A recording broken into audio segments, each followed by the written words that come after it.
Salaamullaahi calaykum dhageystayaal ku soo dhawaada barnaamijka Qoyskaal oo idaacadda Mustaqbal aad toddobaadkiiba mar hadahan oo kale aad ka dhageysataan. Waxaan ahay Axmed Maxamed Cabsi oo barnaamijkan idinla socodsiiya. Qoyskaalna waa barnaamij toddobaadle ah oo aan uga hadalno arrimaha qoyska, gaar ahaan aan ku soo qaadano mowduucyada aan filayno inay khuseeyaan qoysaska Soomaaliyeed.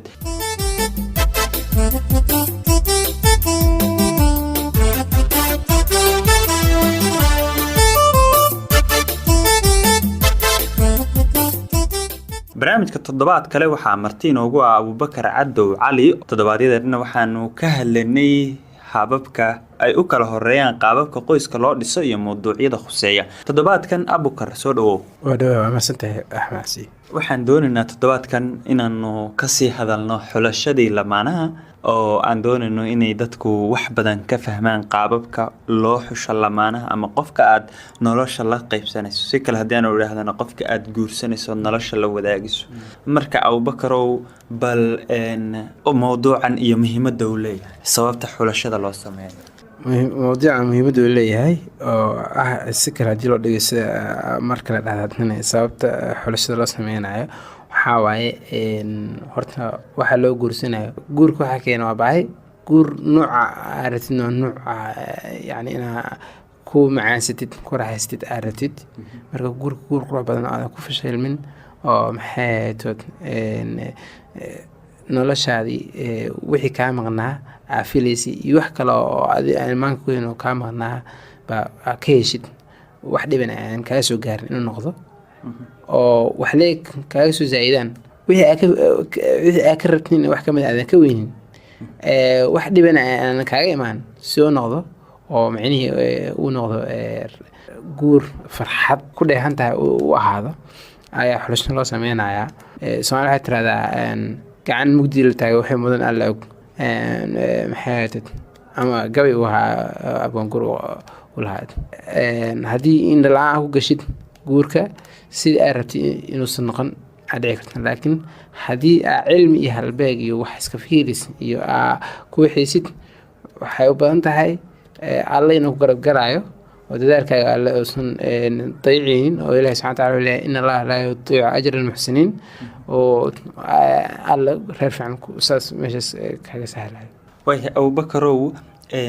mowduucan muhiimadiisu xulashada lamaanaha waxay ka dhigan tahay xulasho marka la sameynayo wax wanaagsan in la doonayo. sidoo kalena qof kastana wuxuu doonayaa inuu qof wanaagsan oo uu nolosha la qaybsada helo. qofna ma doonayo inuu qof xun oo dhibaato ku noqdo uu helo. marka intaynaan gelinba sidii loo xulan lahaa, bal yuu yahay qofka hela qofka wanaagsan ama yaa hela qof wanaagsan? waa su'aal ayadana aad u qurux badan. qof walba saasheekay hore waa qof wanaagsan, laakiin qof walba ma wanaagsano. qofka qof wanaagsan raadinay iyo qofka dadka raadinay ku dhex jira ba inuu wanaagsan yahay in kale ma hubna. marka qof walba inuu rabo qof wanaagsan inuu helo. qof walba qof wanaagsan miskeen kara dadka dhan ma wanaagsan maayo. yaa heli kara marka hadaba qof wanaagsan? qofkii oo xirfad wax ku raadin lahaa ma ahan. xirfad oo kaliya wax ma tarto. qofka asaga wanaagsan ayaa Ilaahay u sahlaa. إلى سبحانه وتعالى الخبيثات للخبيثين والخبيثون للخبيثات والطيبات للطيبين والطيبون للطيبات. marka aadis wuxuu leeyahay kusheega dadka xun ay isheerayaan Soomaali xukuumada shimbir kiisoo dollar. tusaalahan waxaan rabaa kolto gabar dhowrsan oo cafiifada anna waxa ana zaani meel kasta markan fuxshi iyo xumaan markasta ku dhex jira miskiinas misqawanas meel kari sababtoo Ilaahay wala azani la yankihu illa zanin aw mushrik wazani la yankihu illa zaniyatan aw mushrika وحرم ذلك على المؤمنين. qof iimaan leh oo doorsan alka cabsi oo taqiyada cafiifada ina helo markaas muu badno ma bahelayba alla sheegay. marka qof wanaagsan hela. way aad baad u mahadsantahay Abubakar sidaas wanaagsan aad noogu soo koobtay. bal sifooyinka lagu ogaan karo qofka wanaagsan ee lagu xulan karo qof wanaagsan iyaga kuwa kamid ah sifooyinkaas. aniga bogayga dhisidda qoyska ilaa iyo 6 sifaan ku sheegay waa isku riixay. 6daas maxbo waxay keenin kow waxa waa diin iimaan, 2 dabciyaha dhaqan, maxay tahay 3 karti, 4 qoyskeeda ama qoyskiisa qanaacadeeda ama qanaacadiisa lixdaas xabo waaye marka hataa mid usii faafaayo tan koowaad iyo diin iimaan waxaa waaye qofka inuu alle yaqaano tuu alle yaqaano marka qofka waxaa waaye la waxaa laga helaa inuu diinkii barto intuu bartana uu dhaqmo allu yaqaanaa macni waxaa waaye allah hadduu aqoonsado waa ka cabsanaya ilaa alla wuxuu ogaa mutah alla weyninkiisna ogyahay awooddiisna ogyahay inuu asaga leeyahay ogyahay oo asaga alle inuu samaystay uu ogyahay marka wax walba wuxuu ugu tanaasula alla dartiis marka qof wanaagsan oo alle ka cabsanayo oo alle yaqaano du yahay qofkii waxaa dhacaysa marka inuusan ku khiyaanin inuusan xadgudub noocyadooda kala duwan dhan didil ahaan leedahay xuquuqda ku dulsiyaa haddii wax walba inuusan kugu sameynin marka hadha ku guursado ama markii aad guursato gabar tahay maxay ahayd oo allow kaaga cabsanaa ama allay kaaga cabsani qalooc dhan iyo khiyaano iyo musuqmaasuq iyo isdabanays dhan ma loogu imaanayo marka qofka iimaanka leh oo diinta leh waa kaasa qof noocaasa fiican in lagu darsado xaqiiqatan rag iyo dumar qodobka labaad habdhaqanka iyo dabciga qofka hadda soo ka kooban waxaa ka mid ah naxariista oo kowka ugu horeysa naxariista horta waxaa waaye ayada xiriistan ka taabto in qofka dhibaataysanayo aragtid ama maqashid ama ogaatid inaa ka damqatid dhibaatada dadka markaa ka damqatid isla markaasna qalbi ahaan marka hore ka damqatid kabacdina ficil ahaan ka jawaab celisid xushmad iyo ixtiraamkii ama qadarintii oo dadka ay ka helaan yacni qofkan haddii uu lacag iyo wax lamida bis uu xushmeynayo qofka uusan xushmeynayn dhib waaye tusaale ahaan ganacsi oo kale customer sking ee dhahan lacagtiisa lagu dhawaa laakiin waxaa la rabaa maxay qofka biniaadamka in la xushmeeyo asaga shakhsiyan iyo ra'yigiisa iyo guud ahaantiisma maxay la ixtiraamo la qadariyo la qiimeeyo waxaa kaloo ka mid ah dulqaadkii oo tan ugu weyn ah oo nebi sala allahu alay wasalam oo markuu ka hadlayay dabeecadaha wanaagsan uu yiri markuu nebi sala allahu alay wasalam uu ka hadlayay dulqaadka wuxuu yiri arsaaqad alla uu bixiyo tan ugu weyn waa dulqaadka wax ka weyn ma leh sabarka sirta ugu weyn guushina ah haddii sabarku saxan yahay sidoo kale waxaa ka mid ah maxay geesinimadii yacni in waxyaalo badan oo barheeri karto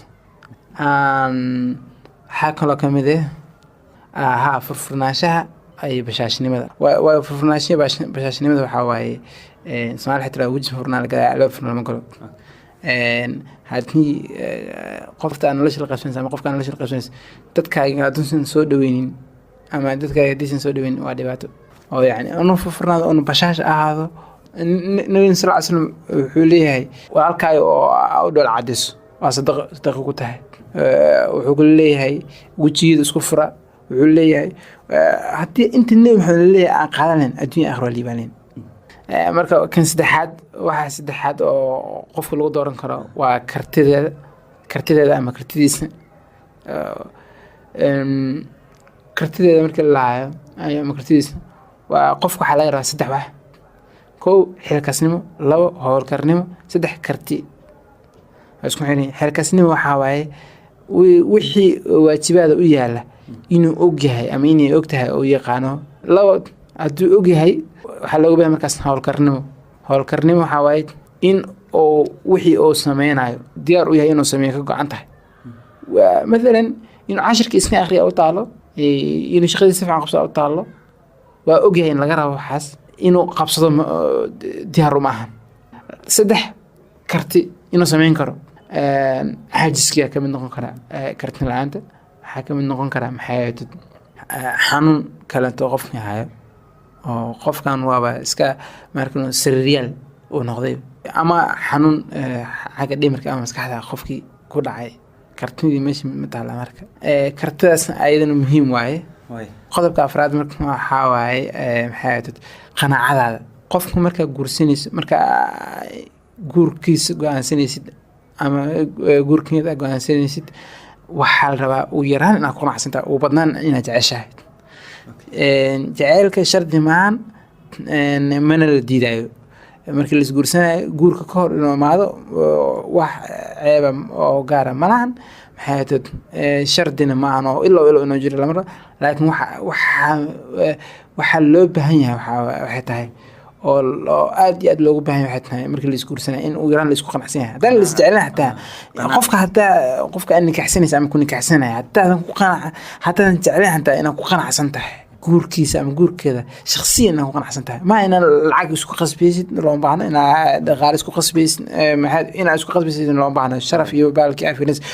wasiir hebel dhalay iyo maxaad gabadhii wasiirku qabaaya la dhahaya iyo ma aha waxaa muhiim ku ah qofka ku qanacsan tahay ayada wasiirkaas gabadhiisanimo meel iska soo dhig hadday rabto ayadana oo ku sii motivate gareyso laakiin waxaa ka muhiimsan horta ayada ma ku qanacsan tahay nabi sallallahu alayhi wasallam iska fiiri oo dadka dhahay rag iyo dumarba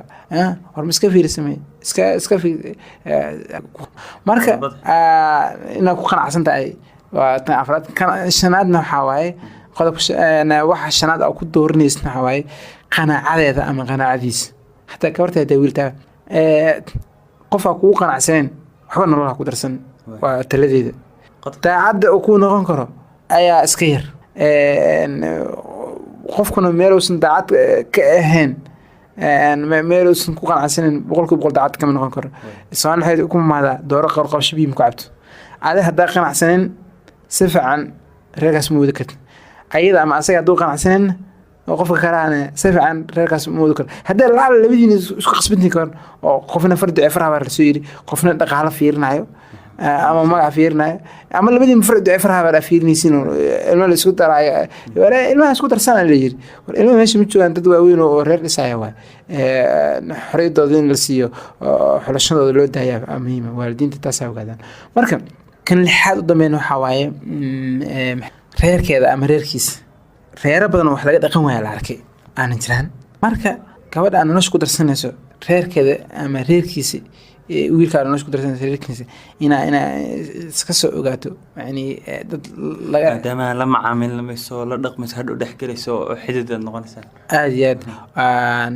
sheeg maxay ahayd gabar lama guursadee reerkeeda la guursadaa tiraa Soomaaliyeed hore Soomaaliyeed waxyaabo badan sheegeen oo xikmado badan oo dhumay dhaqankii hore oo laga guuro wax badan oo wanaag u lahaa oo laga tagay jir moota waxa kamid ah gabadha waxay dhahan geel iyo gabdhaha waa la hidar raacaa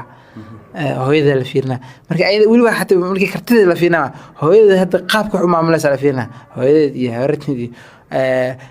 xaga hadii ilo badan la raro mataani waxa la fiirna ayada iyo habarteedii iyo maxay ahayd walaasheedii oo ka weyn guursatay iyo waxaas maxay dhalayaan la fiirna laakiin adigu waxaan dhihi lahaa hadeer yani reerahan wax dhibaya xataa ayadiyo la degin goon laga degan yahay kusoo weeraraya waa la arkaa sodohi waxaa la arkaa gabadhu ay leedahay hooyo macaan hooyada dhimatay hooyo beesh ujeeda ka wadataa anaysa saranaysaa tan waa saas hilka wax la sheegay marka yani waxa waaye reerkaas sida wada nool yihiin oo maamul ahaan iyo maxay ayka xushmad iyo ixtiraamka dhexdooda soo hayaan iyo qaabka ay wada dhaqmaan iyo dadka kale la xiriiray hadii horta la xiriiray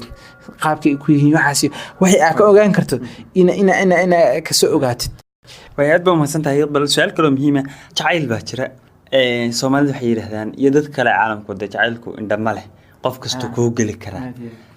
sifooyina waa la sheegay oo qofkii ay tahay in lagu xusho maadaama muhiim ay tahay in guri wanaagsan la dhiso sidee marka qof jacayl haya oo xulasho noocan u sameyn kara waa su'aal muhiim ah aad iyo aad u fiican oo ma sha Allah aan ku farxay keenista session aan waxaan qabaa jacaylka horta in guriga kadib le uu noqdo hadii la awoodi kari waayo guriga kor u imaanayna xulashada kadib uu noqdo weeraan oo marka la isku soo qanaco wilina aan la isnikaxsan oo maalmo ama isbuuc ama ay dhinaan doonaan laakiin haasawi wixii soo baaritaankii soo dhamaaday in markaas laga dhigto markaas la isku programmeeyo